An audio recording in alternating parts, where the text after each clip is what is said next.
Welcome to the next lecture. Let's continue with arrow functions and see another reason why they are so useful. So maybe the biggest advantage of using arrow functions is that they share the surrounding this keyword. So this means that unlike normal functions, arrow functions don't get their own this keyword. So again, arrow functions do not have a this keyword.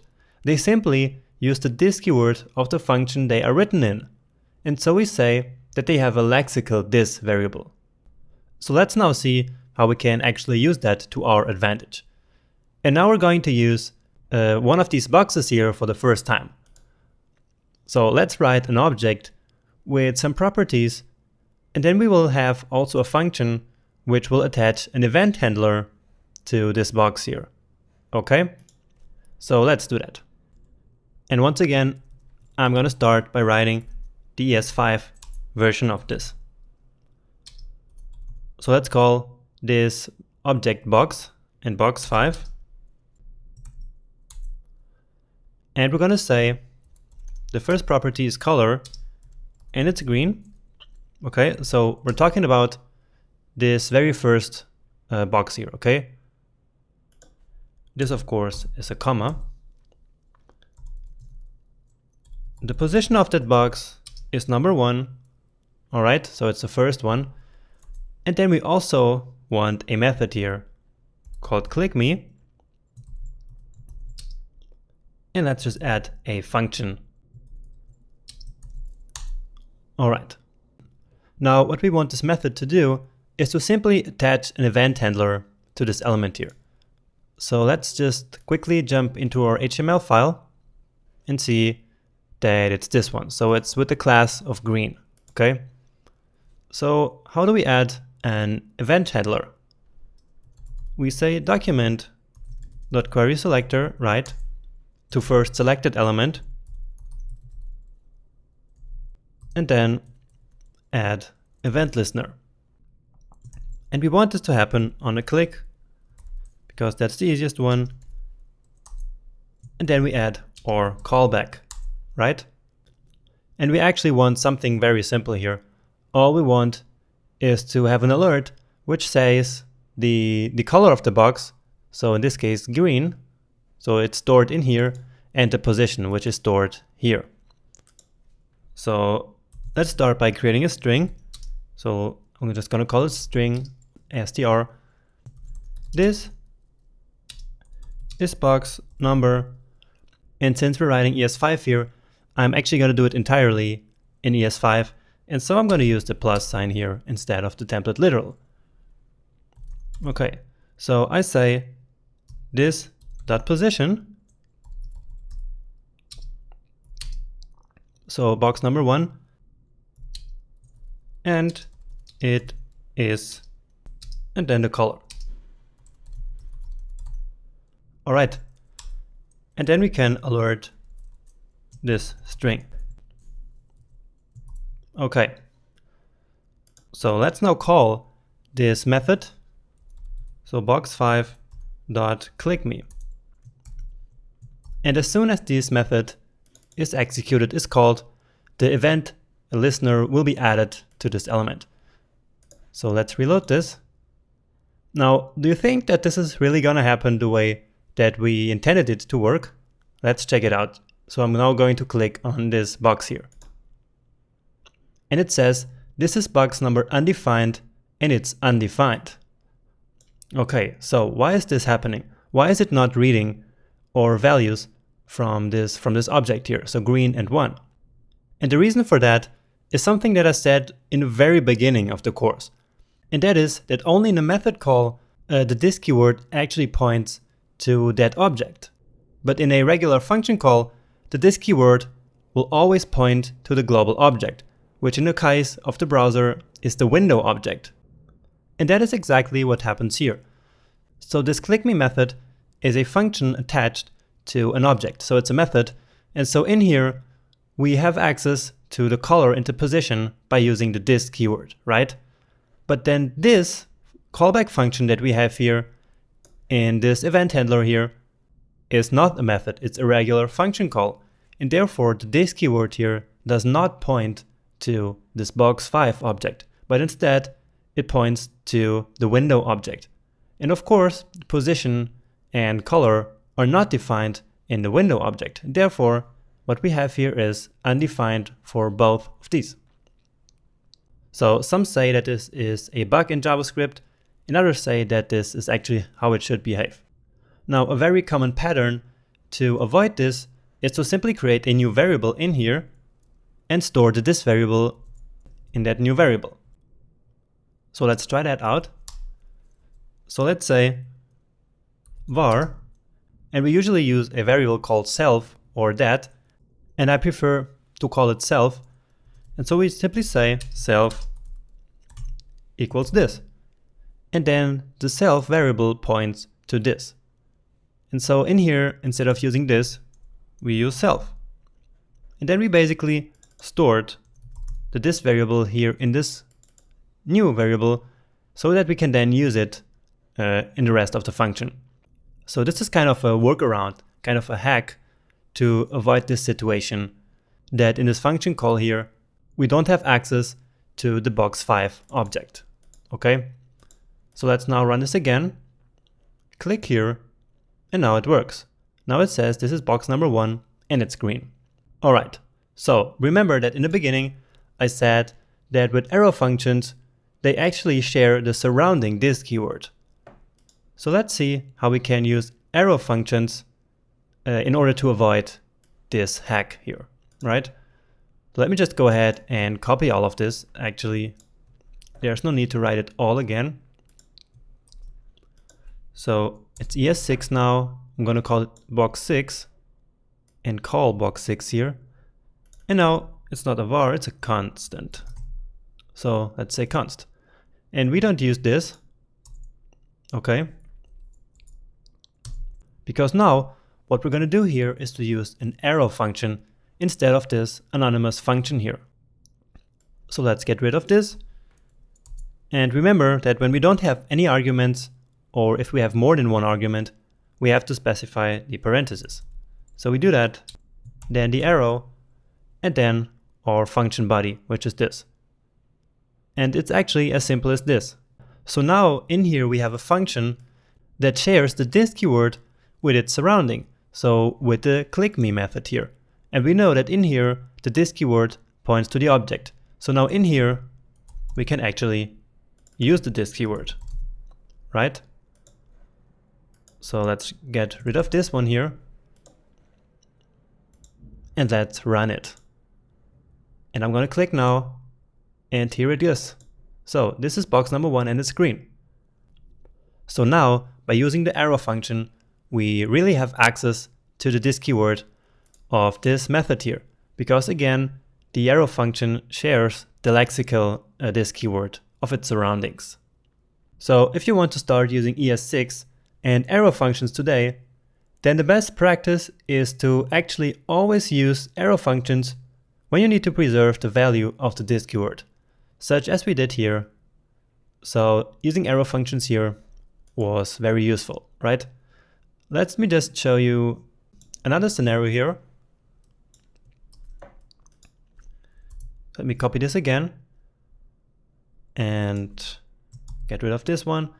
And this is the ES6, let's call this 66 now, okay. So in here we still have a function that we could potentially replace with an arrow function, right? And it's this one. So if I, instead of this function expression, I wanted to write an arrow, I could simply do it like this, right? It would work the exact same thing. But let's see if the result is still the one that we want. So reload, and now I click here, and now it says undefined again. And why is that? And it's actually very simple. It's because this method here does now also share the lexical this keyword from its surroundings. And the surrounding of this is the global context, right? So this means that this method here also no longer has its own this keyword. So it shares the global this keyword, which of course points to the global object window. So this is the same situation as right in the beginning, we don't have position and color in the window, right? And therefore, it becomes undefined. So this is not something that we want, but I just wanted to show you that you have to be really careful with these arrow functions so that you don't lose track of what the this keyword actually points to. So I will just comment this one out because it's not really interesting for us. So again, I just wanted to show you to be careful. Alright, and since this is one of the really great new things in JavaScript, let me just show you another example because I really like these arrow functions. So we'll have another example here. Let's create a function constructor in order to create a person object, okay? So once again, we've done that a lot of times before, so you already know how to do this. And I'm going to keep it very simple just with the name. So this .name is of course the name. And let's now add a method to the prototype property of the person, so the objects created through the person function constructor inherit this method. So once again, nothing new here. So person.prototype property, and then let's say my friends. And once again, it's my friends 5 because we're using ES5 in this case first, so that I can show you the first example with ES5 and the second one with ES6. So this is a function which actually receives an array of friends. And what we want to do here is to simply return an array which says that the name of the person is friends with each of these elements that are in this friends array, right? So imagine that the person is John and that the friends are Bob and Jane. Then we want to say John is friends with Bob and John is friends with Jane, okay? So let's create an array. Simply call it R, and then we're going to use the map method that we used before once again, and this time here on the friends array. Alright, so you already know that we could use the arrow function here, but since I'm writing ES5, I'm just going to do it this way. So we have access to the current element, and so I'm going to call it EL, which stands for element. And so in each element of this array, all I want is to say the name of the person is friends with, and then of course the current element, which is called EL. Okay, and then we simply can console.log the array. Alright, let's now create a couple of friends. Bob, Jane, and Mark. Let's say that should be enough for now. So let's create a new person called John, and then we can call right away the myFriends5 method. And we're going to pass the friends into it, of course. Alright, so again, do you think that this is going to work? Take a deep look at this method here and see if the this variable will actually point to what we think it points. Okay? So let's now run this. And actually, something weird happens. So the name is not defined. And this is because of the exact same reason as before. So in here, in this method, we of course have access to the this variable, and it points to the name of the person. So it would be John. But the thing is that in here we call another function, right? Which is this anonymous function. And so in here, the this keyword is not going to point to the object, but instead it's going to point to the global object, which is window once again. Now we could again use that trick that we used before by saying var self equal this. So basically storing the this variable in a separate variable. But I just want to show you another cool trick that we could use here instead. So remember that we have the bind call and apply methods, which we can use to set the this keyword, right? Remember that part? So call, bind, and apply allow us to define the this variable manually, and bind creates a copy of this function, while call actually calls it immediately, okay? So what we can do here is to create a copy of this function with the this variable set to this. So this here is the function, right? And so in this function, we can create a copy of this function using the bind method right here. So what we want the this keyword in here to be? Exactly, we want it to be this. So this maybe sounds or looks a little bit weird, but this is actually going to work. Because remember, here outside, we still have access to the this variable, and it points to the new person. So in this case, it would be John. And so we can basically pass it into this function here, simply by creating a new copy of the function with a manually defined this keyword. So let's check if this works now. And yes, it does. So John is friends with Bob, with Jane, and with Mark. So this is the ES5 version. And you still learned a very cool trick with this bind here, right? All right, and now the ES6 version. And once again, I'm going to copy it and just modify some stuff. So this one is called my friend 6. And then in here, we can change the content of our method. Now I want you to go ahead on your own and change everything here so that we no longer need this trick here. And I'm sure that you can do that by now, right? So please pause the video and do that right now. So I'm sure that you managed to do it. So let me show you my solution. So of course we use an arrow function here, right? And we actually don't need any of this, right? Because we simply have one line of code. So what I'm going to do is copy this, delete all of this, and just paste it back here. And another thing that we can do is to use a template string, which is way cooler than doing it this way. So get rid of all of this.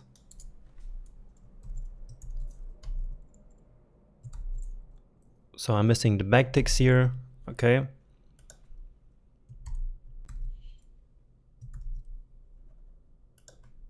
And here we go. So now we have transformed this to an arrow function. And so, as you learned before, this function does not have its own this keyword. And therefore we share the lexical this keyword from our surroundings. And the surroundings is, in this case of course, this method, where the this variable points exactly to the point where we want, which is the instance that we create. So let's create a new instance, and then the this keyword will point to it. This time let's call it Mike, okay? And then friends 6 here, of course. And let's see that it's gonna work. And actually it doesn't. And that's because I didn't copy the new operator, right? So we were simply doing a function call with the person instead of creating a new object. So let's try it again. And now it works. Mike is friends with Bob, Mike, Jane, and Mike, Mark. Okay, so once again, we use the power of the arrow function here. So I hope that these 2 lectures were enough to really convince you to start using the arrow functions. I hope that everything makes a lot of sense to you up until this point. And if it does, then let's go right now to the next lecture, which is going to be about destructuring. So another new concept in ES6. So let's move on.